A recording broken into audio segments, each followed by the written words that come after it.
Mesdames et messieurs, merci d'être là. Je suis ravi de pouvoir vous parler avec vous, vous dire un certain nombre de choses sur un sujet qui me passionne et qui est la façon dont l'enfant vient à la langue, et non pas dont la langue vient à l'enfant, ce qui est très différent, parce que je crois que l'enfant n'apprend pas le langage en grandissant, c'est plutôt le langage qui le fait grandir.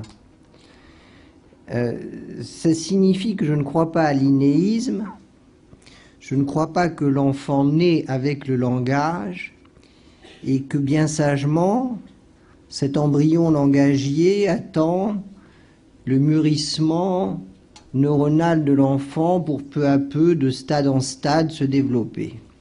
Je n'y crois pas du tout. Je pense que l'enfant, quand il apprend à parler, mais c'est pas dans les pas de ses grands ancêtres qui ont créé le langage. L'enfant est du côté des créateurs, pas du côté des créatures. Et de ce point de vue-là, cet enfant, quand il crée ce langage, il ne le crée pas par imitation, il le crée par découverte. Il le crée parce qu'autour de lui, il trouve ces médiateurs à la fois bienveillants et exigeants qui vont l'accompagner, le pousser, lui indiquer les voies ouvertes et celles qui le sont moins. L'enfant n'apprend pas tout seul, ça n'est pas magique, c'est un travail qu'il effectue, et ce travail est un travail ardu et difficile. C'est de ce travail que je vais vous parler aujourd'hui. L'enfant à l'œuvre de langage. Et tout d'abord, j'aimerais commencer par une anecdote que me racontait mon ami Yves Quéré et qui va poser d'emblée, avant de se poser la question de l'enfant allant à la langue, ce que c'est que la langue pour nous humains. En quoi cette langue nous distingue de toutes les autres espèces animales? Non pas parce que les espèces non humaines n'auraient pas de système de communication, ils en ont, depuis les abeilles, qui sont capables de transmettre à leurs congénères la direction, la distance, la quantité de butin, jusqu'aux grands singes de Tanzanie qui, et on le vérifie, sont capables de maîtriser, sinon 1000, du moins quelques centaines d'unités significatives, de mots, de symboles, pas de mots, mais de symboles qu'ils vont utiliser à bon escient pour demander ou pour identifier. Mais cette capacité des espèces animales à communiquer entre elles n'a que très peu de choses à voir avec notre langage. Et s'il est une question intéressante, fondamentale, il y a 2 ans, avait été organisé à Bergerac, ils organisent ça tous les 4 ans, un événement qui s'appelle la controverse de Bergerac. Tous les 4 ans, ils choisissent un thème, et cette année-là, ils avaient choisi comme thème le propre de l'homme, et ma controverse était avec un ami très cher qui s'appelle Pic, et M. Pic est un maître de conférence au Collège de France qui s'occupe d'éthologie, qui s'occupe d'entomologie, et qui lui défendait la thèse d'un continuum entre les espèces animales et l'homme, niant que la langue constituait le chaînon manquant entre l'espèce et l'espèce animale, et moi je défendais évidemment la thèse contraire. Et cette question est une question qui est très importante et intéressante parce qu'elle est à la fois scientifique, mais elle est évidemment philosophique. Elle est philosophique. Nous nous laissons entraîner par des constats de surface vers une analogie qui dissimule la réalité de la distance entre des systèmes de communication les plus évolués chez les animaux et ce qui constitue notre langue. Et qu'est-ce qui fait la différence? Ce qui fait la différence, et c'est cette première partie de ma conférence qui va tenter de le montrer, ce qui fait la différence, c'est que nous, humains, utilisons ce système de communication très particulier qu'est la langue pour aller plus loin que ce que nos yeux voient, que nos oreilles entendent, que nos mains touchent. En d'autres termes, et je le dis chaque fois que j'ouvre mon cours magistral de syntaxe et sens, je dis à mes étudiants, vous savez, la meilleure définition de la langue, c'est de dire que la langue permet d'aller plus loin que l'œil. La langue sert à dépasser l'œil. Elle permet de ne pas se contenter de donner un reflet fidèle du monde. Et donc, une petite histoire qui illustre cela, celle racontée par mon ami Yves Quéré, grand scientifique, qui est un des promoteurs de la main à la pâte, qui est une procédure pédagogique qui permet de faire passer par la pratique la pensée scientifique dans les classes depuis la maternelle. Il me raconte cette histoire que je vous traduis moi en linguiste, lui me l'a racontée en physicien. On est dans une école maternelle, il fait un soleil magnifique et la maîtresse amène ses élèves au milieu de la cour, elle place une petite fille à un endroit précis qu'on marque à la craie. Il est 9 h du matin et elle demande à un autre élève de tracer l'ombre de Sophie sur le sol. On revient à 10 h, on replace la petite Sophie au même endroit et un autre élève dessine l'ombre de Sophie à 11 h, à midi, 2 h, à 3 h, ils se retrouvent tous là. Ils regardent ces traces portées au sol et un enfant dit immédiatement « Maîtresse, regarde, c'est une fleur ». Et tous les élèves sont d'accord avec lui et ils disent « Mais oui, c'est une fleur ». Ils commencent à discuter pour savoir de quelle fleur il s'agit. Et la maîtresse les regarde, les écoute et elle décide de résister. Elle résiste et elle leur dit « Mais est-ce que je vous ai jamais demandé de dessiner une fleur ? Non, non, tu ne nous as pas demandé de dessiner une fleur, mais pourtant tu vois bien, c'est une fleur. » Oui, mais rappelez-vous, leur dit-elle. Et elle leur rappelle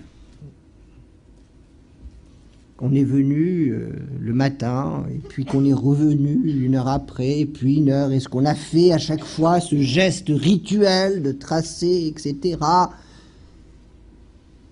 Et elle insiste. Et c'est difficile, parce que quand vous attendez que l'intelligence, la conscience jaillissent, et que ça ne vient pas, il faut beaucoup de patience, beaucoup d'obstination, et elle est obstinée.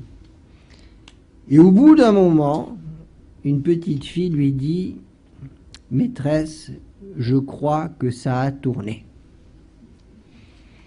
Maîtresse, alors notez le « je crois » qui est quand même assez intéressant, hein, je crois, si je comprends bien, tout bien considéré, il me semble que, hein, le « je crois hein, », que ça a tourné. Et alors, cette cette phrase, cette assertion, je crois que ça a tourné, s'oppose à c'est une fleur. On est parti de c'est une fleur, on a abandonné petit à petit, enfin on a évolué pour arriver à ça a tourné. Et effectivement, quand on regarde ces deux propositions, la première répond à une question assez simple et directe qui est qu'est-ce que c'est? Ça ressemble à quoi? Comment ça s'appelle? C'est cet acte qui consiste à poser une petite étiquette sur un morceau de monde. On nomme. Alors loin de moi l'idée de dénigrer la nomination. La nomination est un acte volontaire, de choix. On ne nomme pas n'importe quoi. C'est le premier pas scientifique.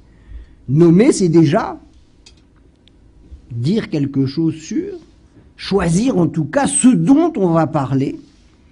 Mais dire ça a tourné, alors ça c'est une toute autre réponse. Ça a tourné ne répond pas à la question qu'est-ce que c'est. Ça a tourné répond à une toute autre question qui est pourquoi les choses sont ce qu'elles sont. Pourquoi les choses sont ce qu'elles sont. Et le verbe humain est fait pour ça. L'intelligence humaine portée par la langue est faite pour essayer de répondre à la question du pourquoi. Pourquoi les choses m'apparaissent ainsi? Qu'est-ce qu'il y a derrière ces apparences qui expliquent ce que je vois? Cette petite fille, quand elle dit cela, elle utilise, elle, un verbe, tourner. Alors que ses camarades avant avaient utilisé un nom. Et cette différence, cette distinction entre verbe et nom est absolument capitale. La langue de l'homme est la langue du verbe. Et regardez comme le français fait bien les choses, qui nomme de la même façon une catégorie grammaticale, les verbes, et le verbe, le logos, celui qui porte l'intelligence.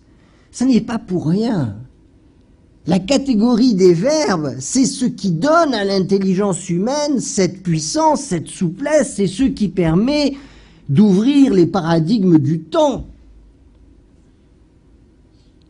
et de l'absence de temps. C'est ce qui nous amène à la vérité et ce qui nous amène à la description de ce qui se passe. Le verbe, ça a un début, ça a une fin, ça se développe. Et cette petite fille, quand elle dit cela, elle met ses pas dans les pas d'un grand ancêtre. Quand Galilée dit ça ou autre chose, peu importe, mais quand il dit pourtant la terre tourne autour du soleil, il dit cela contre ce que ses yeux voient. Parce que quand il regarde, il voit le soleil qui s'élève, qui culmine, qui descend, qui se couche. On parle de la course du soleil, ce qui est une hérésie absolue. Mais en tout cas, ses yeux lui disent, le soleil bouge. Et pourtant, contre ça, contre l'évidence et contre le consensus général, les attentes, le conformisme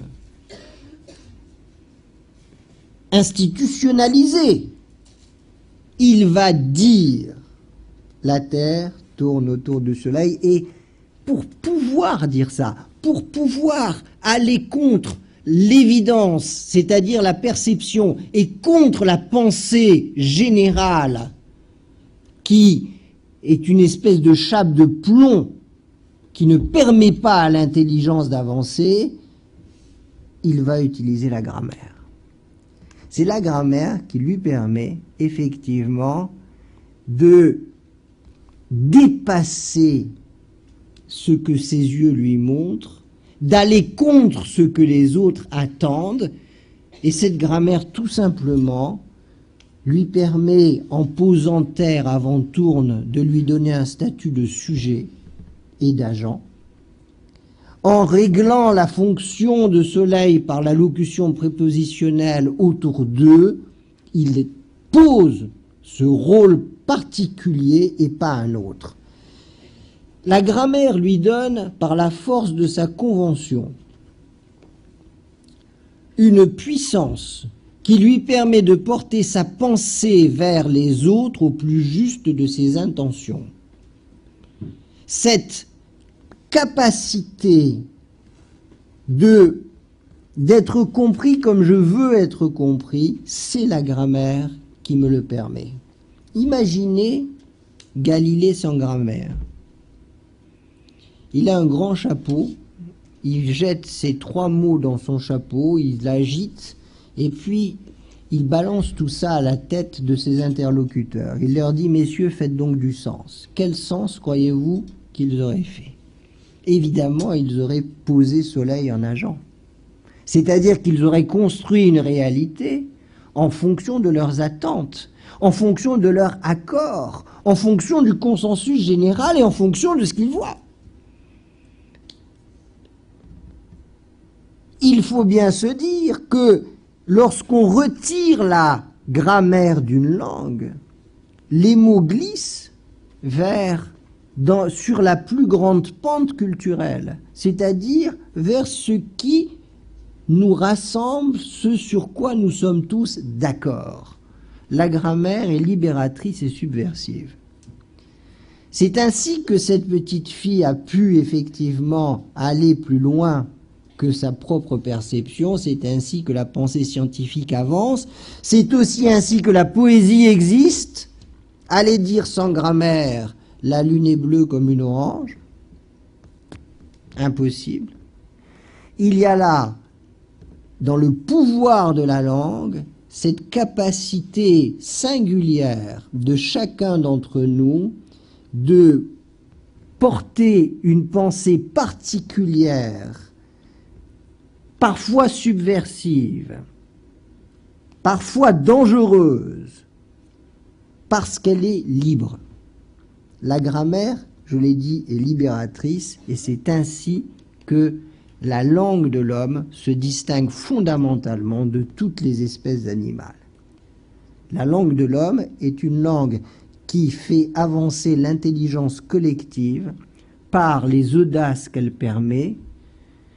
Nous parlons tous parce que nous avons cette merveilleuse illusion qu'à un moment donné ou à un autre, nous allons dire quelque chose que personne encore n'a jamais dit.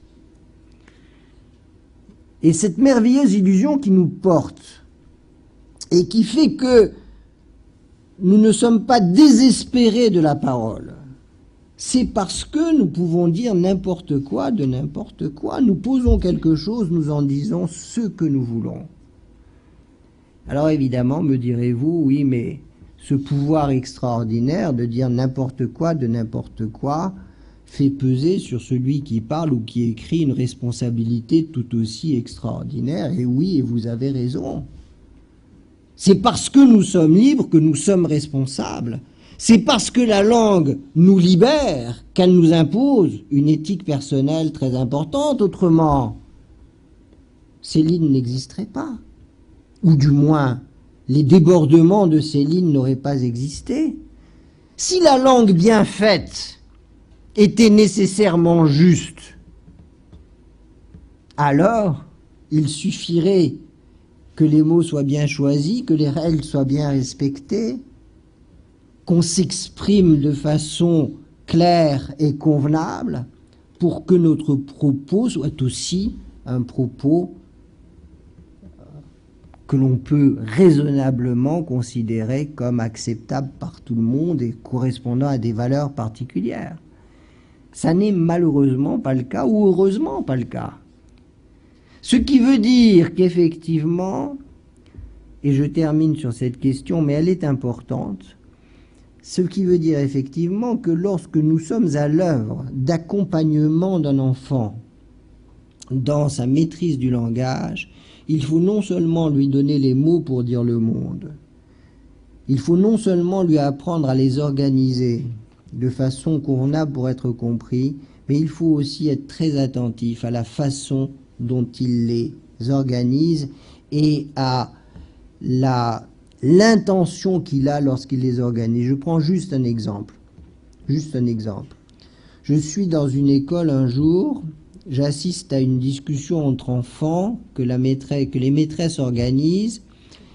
Un petit garçon dit à un moment donné, hier à la récré, Mathilde, elle m'a donné un coup de pied, je suis tombé par terre et je me suis fait mal. Et un autre enchaîne immédiatement et dit, c'est toujours les filles qui tapent les garçons. Et quand je discute avec les institutrices qui avaient organisé ça, elles me disent, alors vous avez bien aimé? Je dis oui, c'était très intéressant. Et je leur rappelle cet épisode. Et une des maîtresses me dit alors, ah c'était marrant, hein? Et je lui dis non, c'était pas marrant, moi ça m'a énormément inquiété. Alors, elle me regarde d'un air un peu étonné en se disant cet homme est terriblement sensible, bizarre, bon. Et je lui dis mais imaginez quand même une autre situation. Imaginez ce même enfant qui descend de son immeuble, qui voit son copain en bas et qui lui dit hier mon père il est descendu, il a trouvé les pneus de sa voiture crevés. Et l'autre enchaîne immédiatement et lui dit c'est toujours les Arabes qui crèvent les pneus des voitures. Je lui dis, est-ce que vous trouvez ça marrant? Elle me dit, ah non. Alors, indignation immédiate. Bon, elle me dit, non, non, c'est jamais, comment vous vous rendez compte? Et j'ai dit, pourtant, c'est exactement la même chose.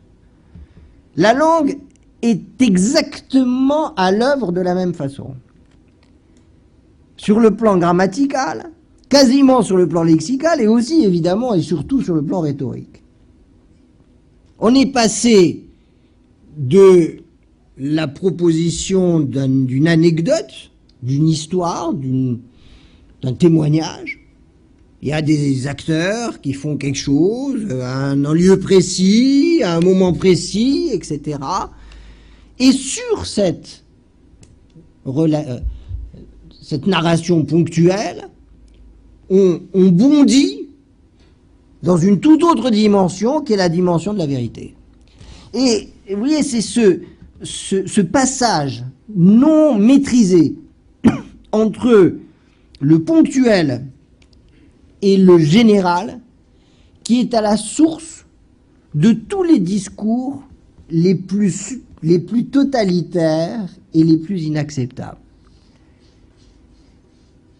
La science ne permet pas de passer d'un constat ponctuel, d'une narration ponctuelle à une vérité générale. Lorsque l'on permet à un enfant sur des choses anodines de faire ce passage sans lui dire attends, est-ce que tu crois vraiment que tu peux dire ça? Qu'est-ce qui te permet de dire ça? On le met dans, et souvent pour la première fois, dans cette situation de se poser la question sur ses devoirs. Je suis parleur, j'ai des droits extraordinaires, je vais rentrer dans l'intelligence des gens. Mais ces droits m'imposent aussi des devoirs. Et ces devoirs, le premier d'entre eux, c'est de se poser la question de savoir si ce que je dis, non pas simplement du sens, mais si ce que je dis est juste. Est-ce que, effectivement, je peux associer telle proposition à telle autre?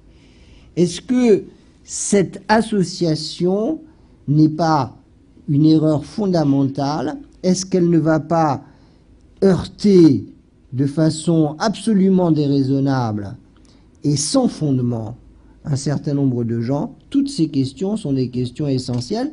Nous avons complètement oublié dans l'apprentissage de la langue, dans l'éducation à la langue, cette dimension éthique qui pourtant est une dimension absolument fondamentale.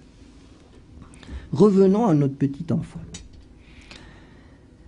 Ce petit enfant, dès qu'il vient au monde, va accorder à la parole une place tout à fait considérable. C'est un enfant de parole.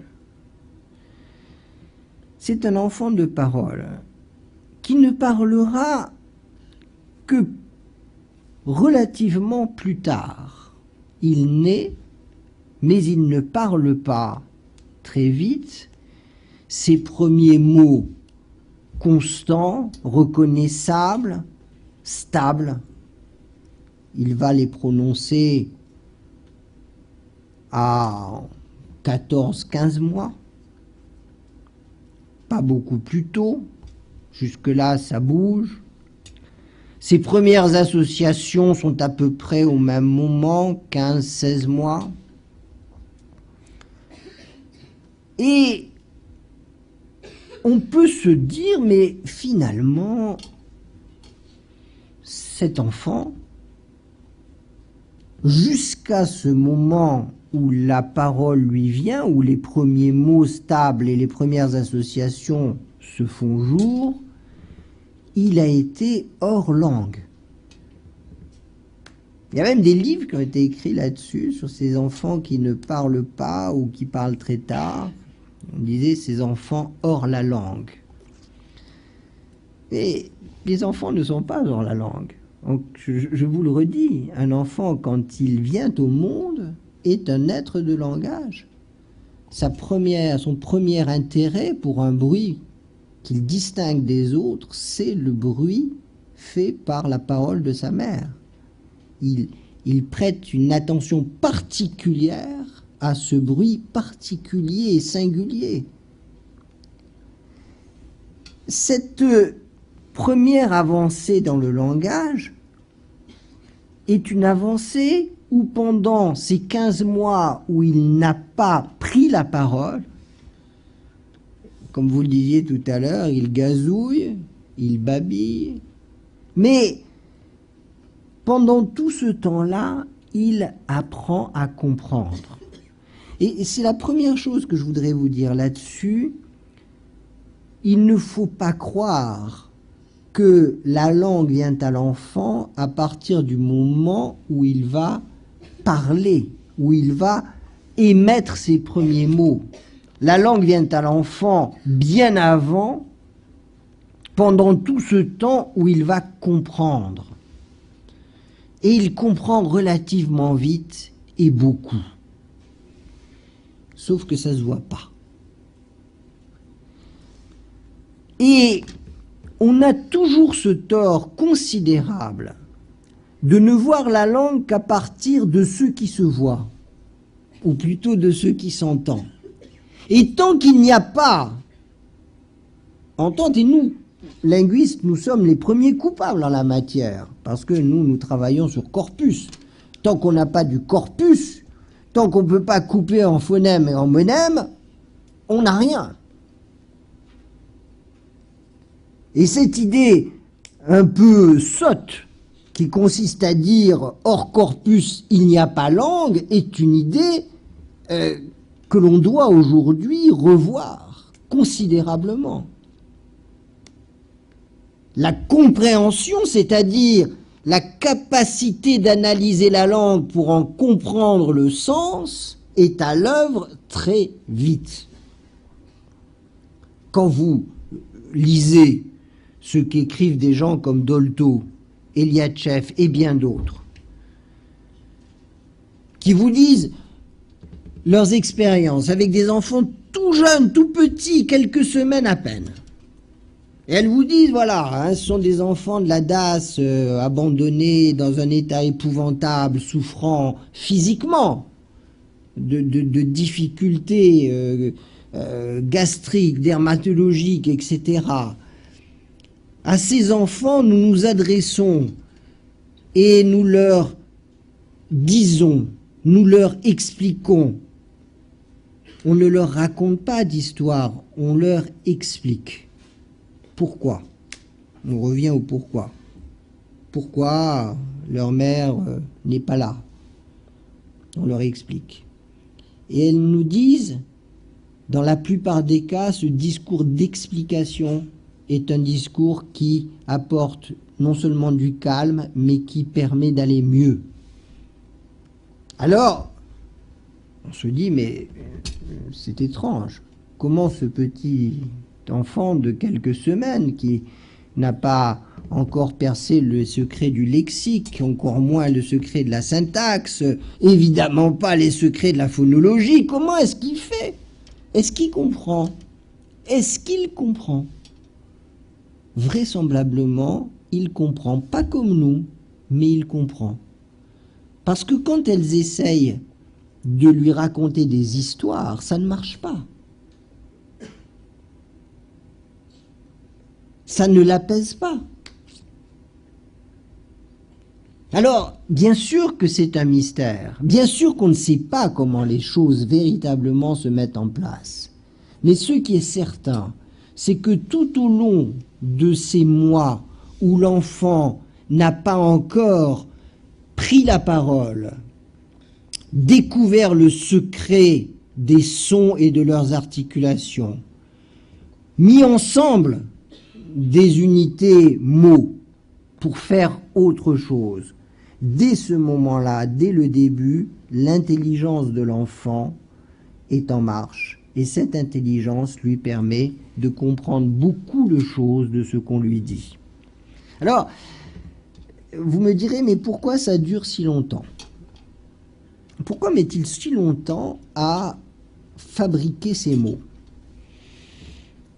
C'est assez simple à comprendre.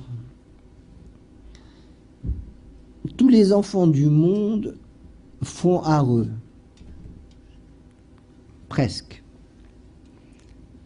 Et on s'est dit, ah bah oui, vous voyez, il y a là quelque chose d'absolument formidable, c'est l'essence même des langues humaines qui s'expriment. Tu parles. Si l'enfant fait areux, c'est tout simplement parce qu'il est couché sur le dos, que sa cavité buccale est neutre, et donc il peut prononcer que A, et que comme il est couché en arrière, il ne peut produire qu'une spirante vélaire sonore. C'est-à-dire sa langue est en arrière, la masse de sa langue est en arrière, elle est vers le voile du palais, et effectivement il va faire le R est quelque chose qui est purement mécanique, et effectivement la plupart des enfants font ce genre de bruit très tôt. Mais la question ensuite, c'est que chaque langue a ses sons particuliers. Or, aucune mère, aucune grand-mère n'a appris l'articulation des sons à son enfant. Jamais vous n'avez dit à votre petit enfant, petite fille, petit garçon, tu sais, pour prononcer un « de », il faut que tu places le bout de ta langue derrière les dents, que tu fasses monter un flux respiratoire, que tu fasses vibrer tes cordes vocales, parce qu'autrement tu vas prononcer un « te », alors faut faire très attention. Il faut que tu baisses ton voile du palais, parce qu'autrement tu vas prononcer un « ne ». Et puis, quand c'est suffisamment fort derrière l'occlusion que tu as produite, tu lâches tout et tu produis une occlusive apicodentale sonore orale. Aucun enfant n'a droit à ces cours de phonétique. Et pourtant, il découvre ça. Mais vous imaginez quand même le boulot. Vous imaginez le travail. Il faut que, petit à petit, de gazouiller en babyle, il s'entraîne. Et toute cette phase de gazouiller de babyle, c'est une phase d'entraînement. Il essaye. Il va choper un truc dans le discours, une syllabe qui revient 2-3 fois. Et, ah, tiens, celle-là, je vais essayer de la faire. Et il essaye. Et puis une autre, et puis une autre. Et puis petit à petit, à force d'entraînement, il va arriver à le prononcer. Mais il a besoin du regard des autres. Il a besoin qu'on lui dise « Ah oui, c'est bien !» ou qu'on lui reformule quand c'est moins bien. Il a toujours besoin de cette médiation, mais effectivement, ça prend du temps.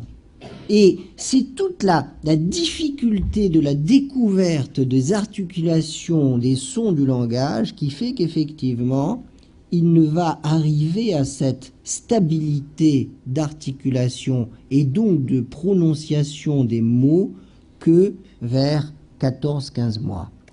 Et encore une fois, ne croyez pas que jusque-là, il a perdu son temps et qu'il a éteint la lumière. Pas du tout. La lumière est parfaitement allumée. Et il est arrivé effectivement à comprendre énormément de choses, ce qui fait d'ailleurs qu'ensuite ça va aller très vite. Quand les problèmes articulatoires est résolu, ce qu'il a acquis en compréhension va se réinvestir en proposition et il va parler de façon relativement rapide.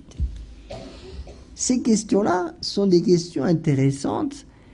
On voit comment cet enfant est à l'œuvre pour arriver à mettre en place son langage. On va essayer de voir ensemble comment il va découvrir petit à petit, lorsqu'il prononce ses premiers mots, comment il va découvrir le sens des mots.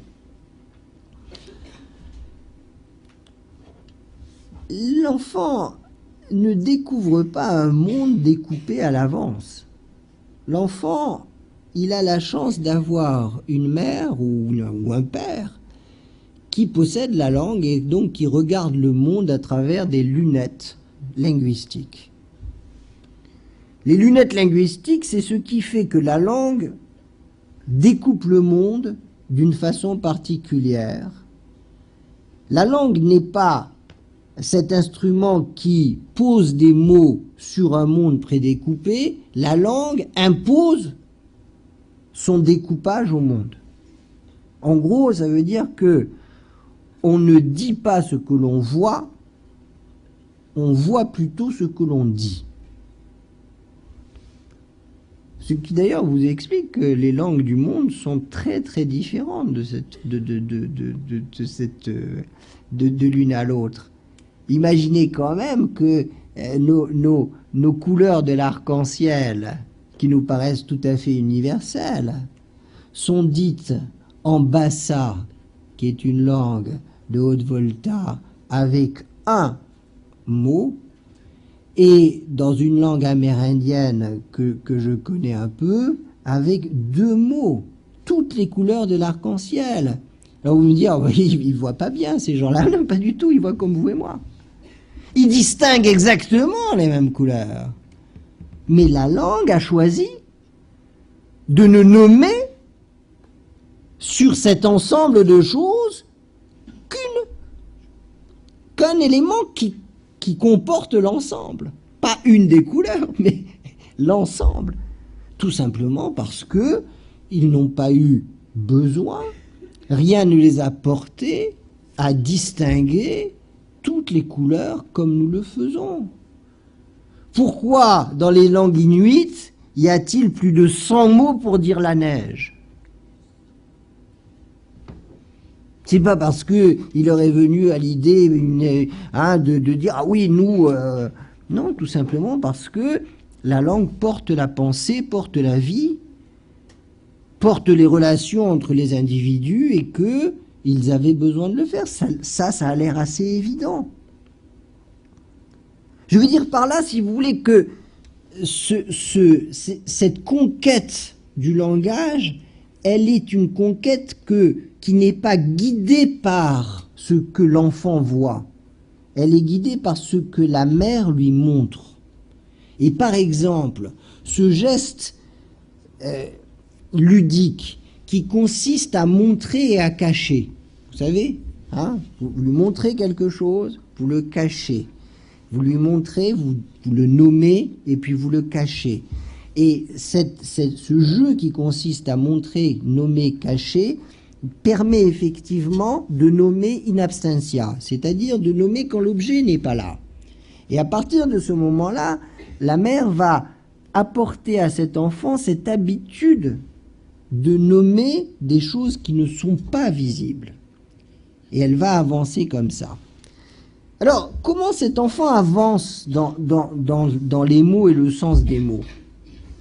Je prends un exemple qu'on avait suivi une petite fille dans l'évolution de son langage. Cette petite fille, vers l'âge de 15-16 mois, avait stabilisé un bruit particulier qui était nous.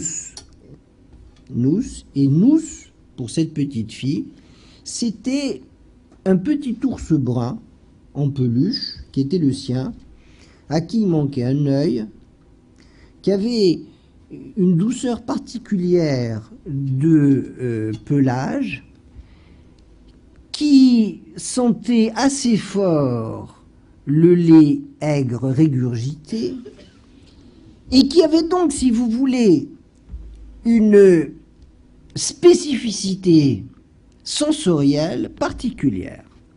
C'était nous.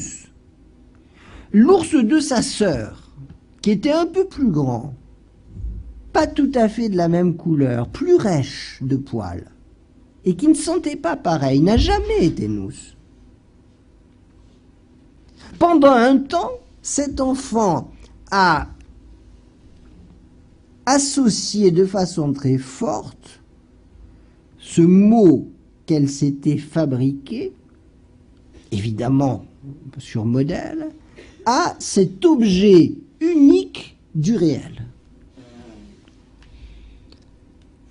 Petit à petit, elle a consenti à utiliser nous pour l'ours de sa sœur.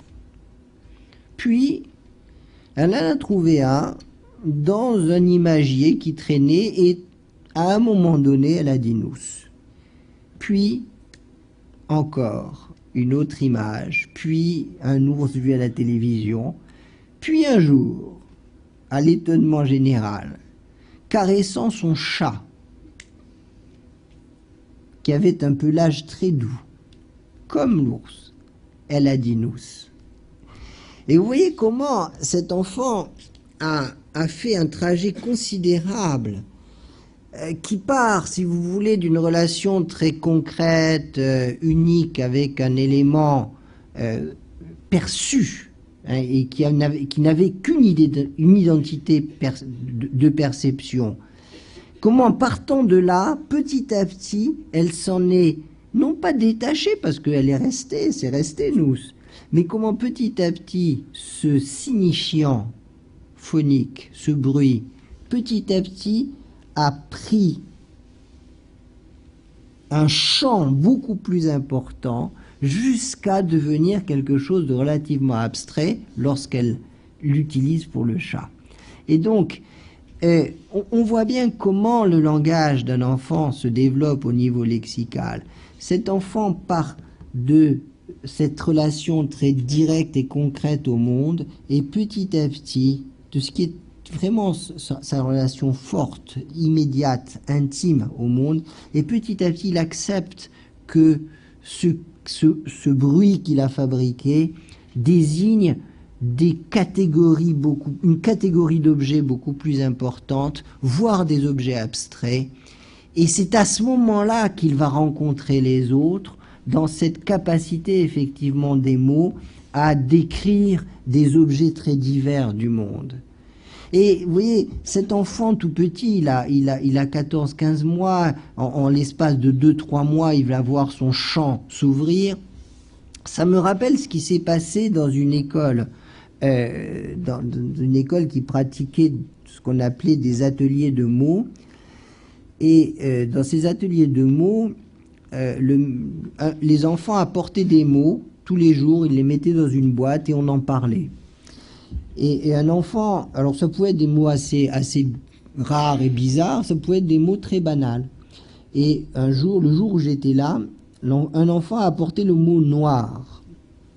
Et il pose le mot noir dans la boîte, et donc le maître rituellement dit « Alors, qu'est-ce que ça veut dire ?» Et donc chacun dit la sienne, et un enfant dit « Noir, c'est maman ». Il était blanc comme neige, donc il y avait déjà une hypothèse qui sautait.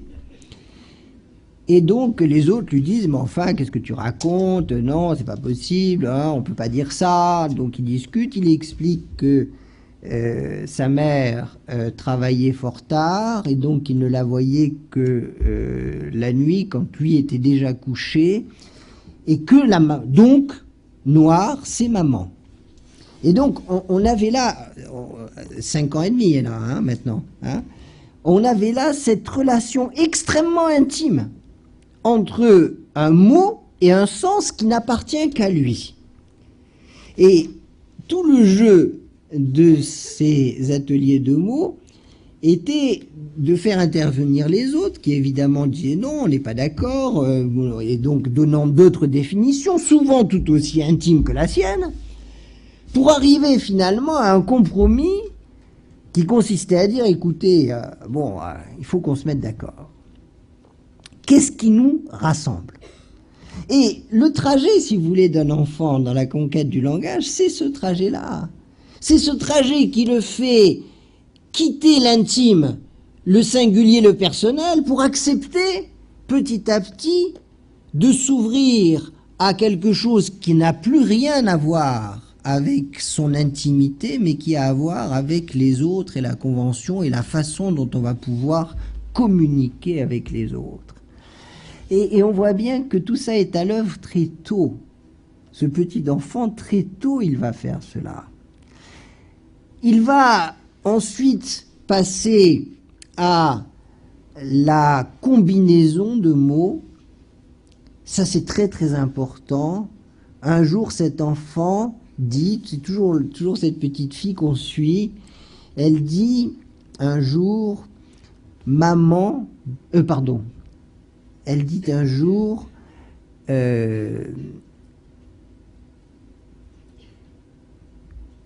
en parlant de sa sœur, qui s'appelait Tiphaine, elle dit Titi Bibion nous. Titi Bibion nous. Elle associe ces 3 mots, elle doit avoir entre 18 et 19 mois, elle associe ces 3 mots qu'elle connaît par ailleurs, elle sait désigner sa sœur, Titi, elle sait désigner nous, on l'a vu, elle sait désigner Bibion, son biberon, mais un jour, elle décide de les mettre ensemble. Et c'est un jour extrêmement important dans la vie linguistique de cet enfant. Elle prend une décision qui consiste à dire, écoutez, jusque-là, on s'est contenté de désigner les objets du monde, ce qu'on voyait, on leur a donné un peu d'étendue, très bien, mais à chaque fois, c'était juste je sais dire, ou je veux. Là, je change.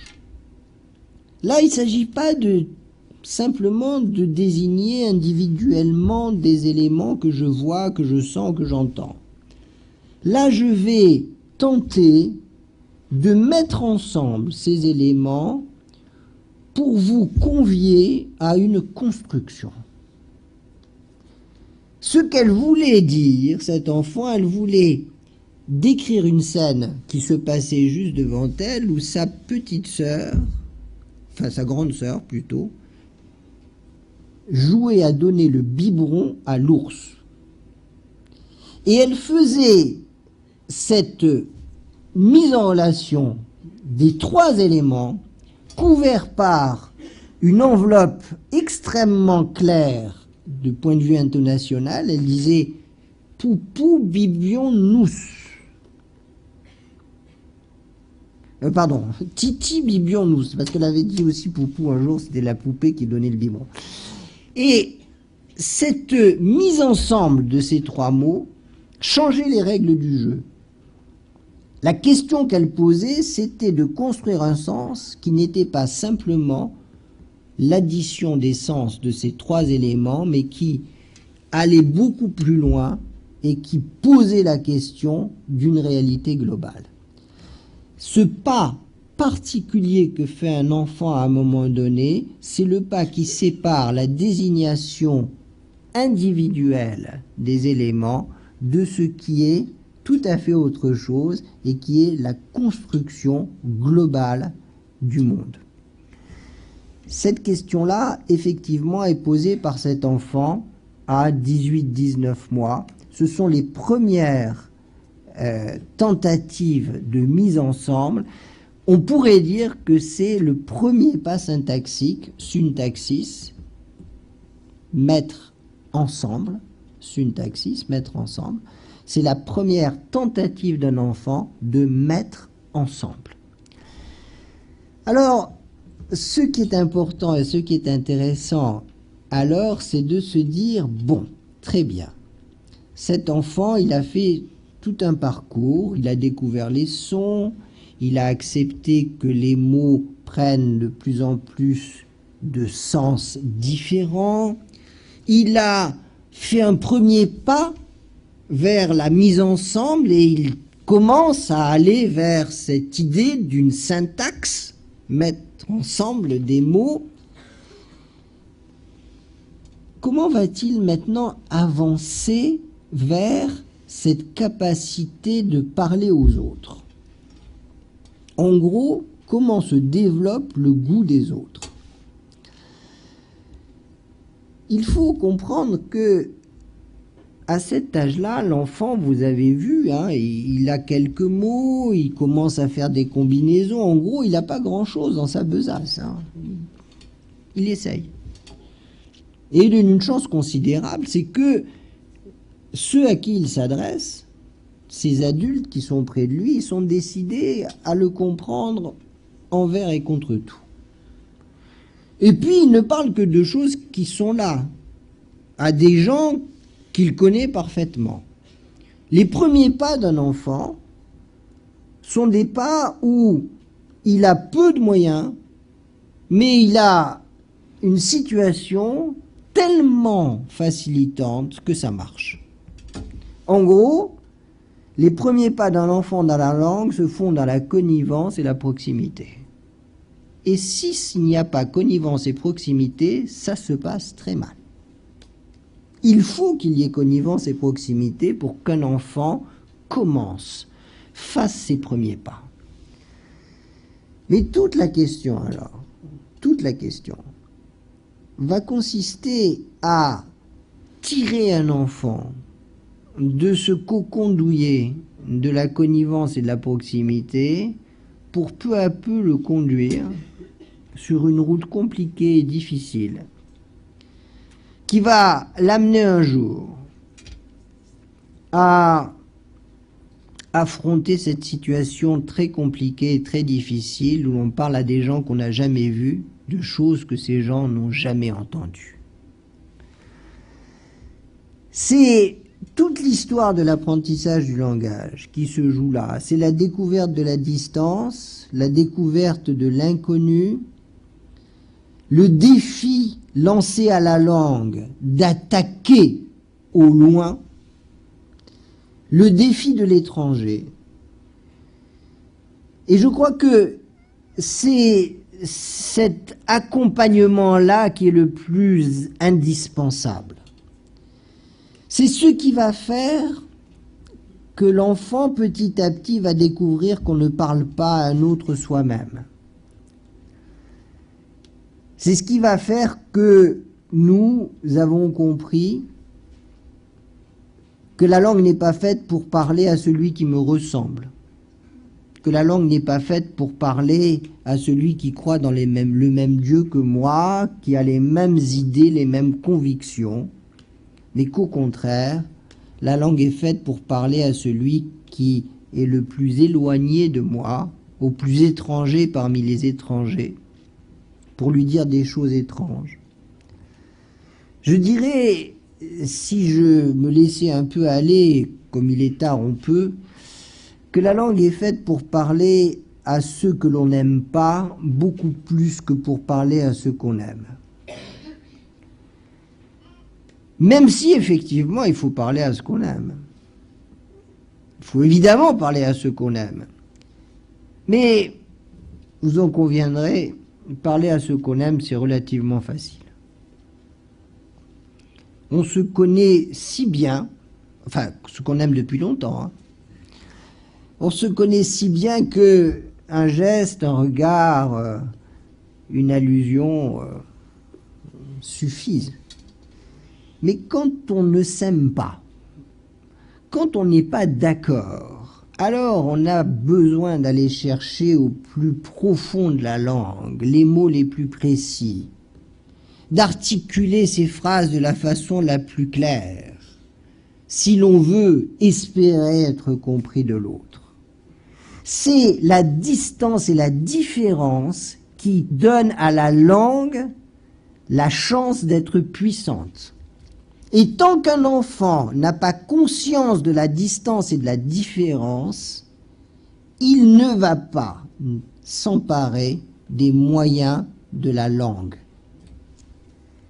Pourquoi voulez-vous qu'un enfant s'empare de mots précis, d'articulations justes, s'il n'a pas compris cette question fondamentale du franchissement? Franchir. Aller vers l'autre au loin de moi-même. Et évidemment, ça pose la question fondamentale du détachement. Imaginez votre fille, votre petite fille. Elle arrive chez vous, elle vous dit: maman, grand-mère, la maîtresse nous a raconté une belle histoire. Et maman ou grand-mère aimante, vous lui dites: ma chérie, je t'écoute. Et elle vous raconte l'histoire suivante. Elle commence son histoire par tu sais. Rappelez-vous que notre petite fille tout à l'heure commençait sa découverte par je crois. Une différence énorme d'opposition. Tu sais, ils l'ont vu, alors ils l'ont suivi, et puis ils l'ont attrapé, et puis ils l'ont enfermé là-bas dedans. Heureusement, les autres, ils l'ont su, alors ils sont venus la délivrer et ils l'a épousée. Vous avez deux choix là. Ou bien vous dites à votre fille, à votre petite fille: oh, elle était magnifique ton histoire, va donc regarder la télévision. Ou bien vous dites à cette petite fille: ma chérie, merci de m'avoir raconté ton histoire, mais je n'ai pas compris ce que tu m'as raconté. Et je crois qu'il y a des enfants qui n'ont jamais eu la chance qu'on leur dise un jour: je n'ai pas compris ce que tu m'as raconté. Alors quand je dis ça, bien souvent, des enseignantes, des mères, des grands-mères me disent: oh mais vraiment, c'est pas gentil. Et je lui dis: non, c'est pas une question d'être gentil. Vous savez, la pire des choses que vous pouvez faire à un enfant, c'est de lui faire croire que vous l'avez compris quand vous ne l'avez pas compris. Et la pire des choses, c'est de lui faire croire qu'il sait lire alors qu'il ne sait pas lire. Si vous ne l'avez pas compris, il faut lui dire, parce que c'est son moteur. Alors évidemment, la question n'est pas de lui dire: espèce de crétine, tu es une incapable. Va donc dans ta chambre, tu ne feras jamais rien dans la vie. Non.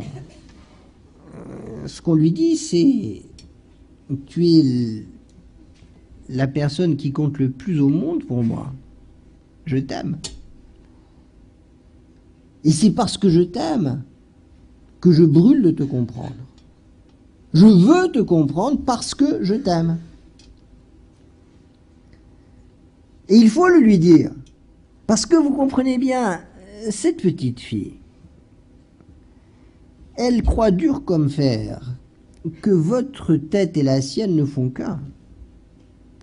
Elle pense que vous voyez dans sa tête, que tout ce qu'elle a vu, tout ce qu'elle a entendu, vous l'avez vu et entendu aussi. Elle confond la fusion affective et la fusion intellectuelle.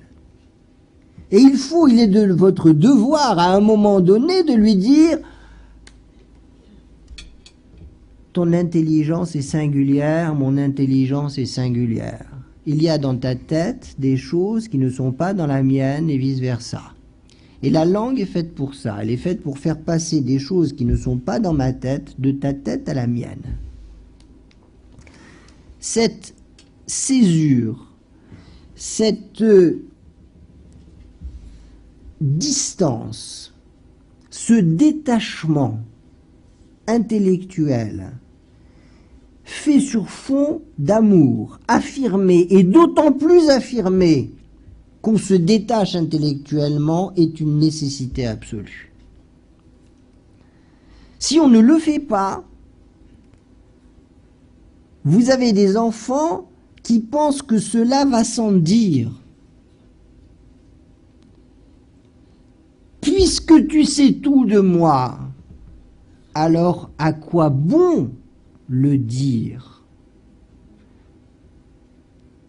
Et cette question est absolument au centre même de l'apprentissage du langage.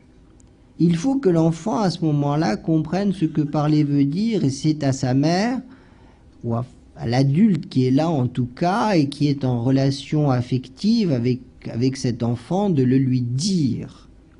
Ce détachement, cette découverte de l'altérité intellectuelle qui n'altère pas l'affection et l'amour qu'on a pour lui, doit être affirmée de façon très forte.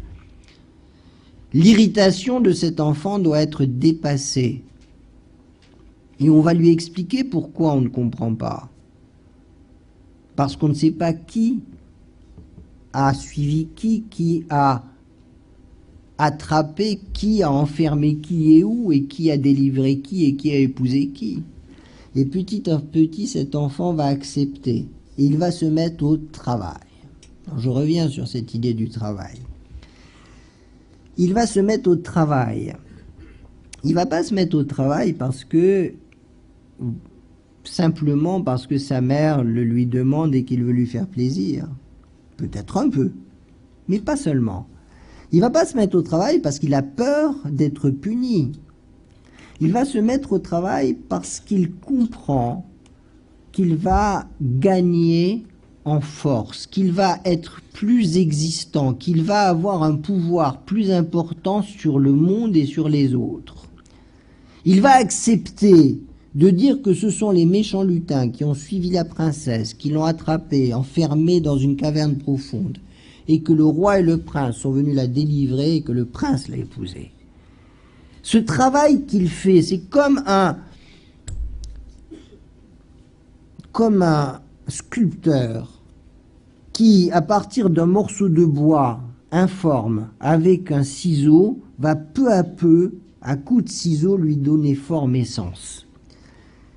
Et quand un autre adulte arrivera, son père ou quelqu'un d'autre, et que cet enfant lui racontera l'histoire qu'il aura travaillée, il aura cette satisfaction formidable que cet adulte nouveau ne lui dise pas « je ne t'ai pas compris ». Cette expérience-là, elle est indispensable. Les enfants qui ne rencontrent chez eux que silence et indifférence sont des enfants qui ne comprennent pas ce que parler veut dire et qui seront souvent handicapés en termes de production langagière. Ils ne comprendront pas que l'autre ne sait pas et qu'il est de leur devoir de lui faire savoir. Tu ne sais pas encore, et il m'appartient de te permettre de savoir ce que tu ne sais pas. Cette position-là est une position absolument essentielle. C'est à partir de ce moment-là qu'un enfant va entrer véritablement en langue, c'est-à-dire qu'il va jouer son rôle à part entière.